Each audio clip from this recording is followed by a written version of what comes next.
I survived the attacks of the Grizzlies from 1967. Looks like a 1, eh? No, it's a 7.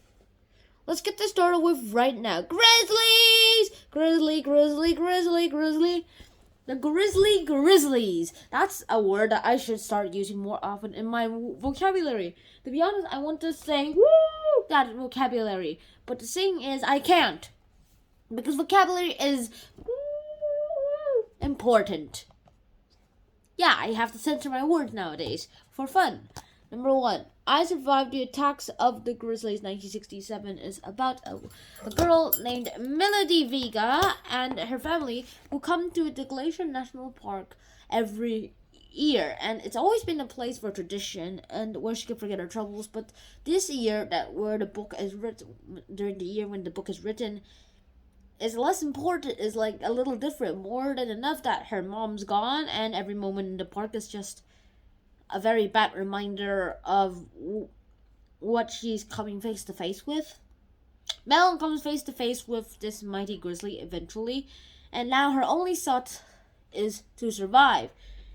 Her aunt writes an article for lots of newspapers, including National Geographic, so she finally realized what was happening and why the Grizzlies were doing all of this. Why they were attacking people, humans, for all of this. She found out that it was trash that was the problem. Trash.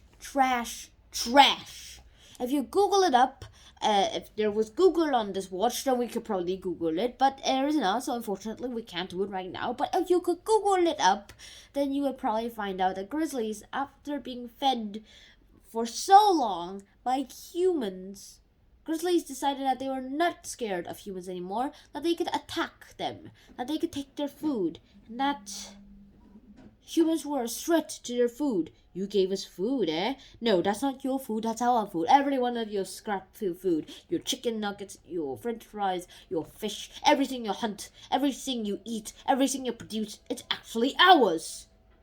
You are part of you are just grizzly slaves, and we are here to take it back. We are here to take everything you own. Mwahaha, even if it costs your life.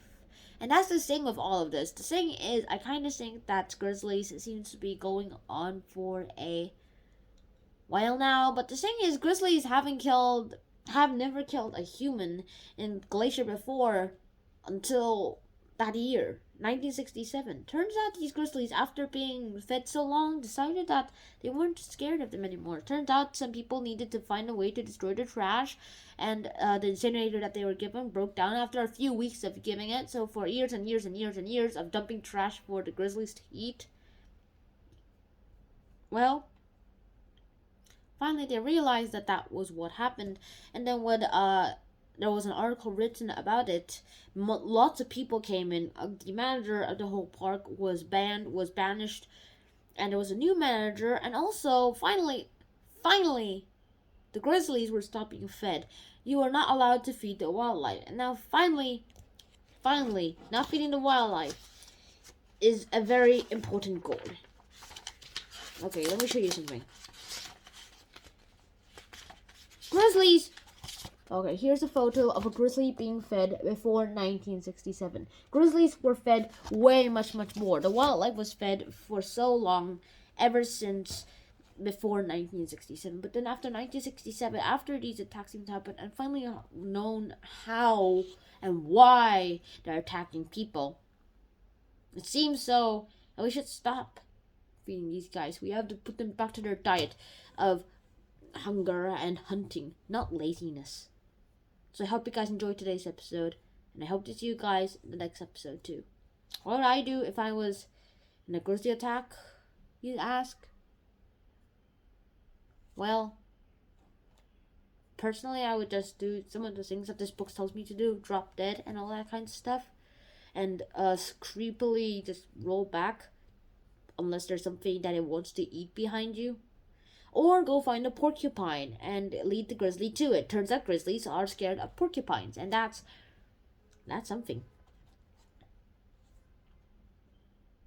Now that I know that grizzly bears can actually attack and kill a human, I'm not sure that if I ever want to meet a grizzly bear ever again. So, that is the end of today's episode. Hopefully none of you guys ever get to meet a grizzly in person and have to face in a one-off fight with a grizzly. So hopefully you guys enjoyed today's episode, and I hope to see you guys in the next episode. So, Shannon out. Peace. I did survive. I survived this book.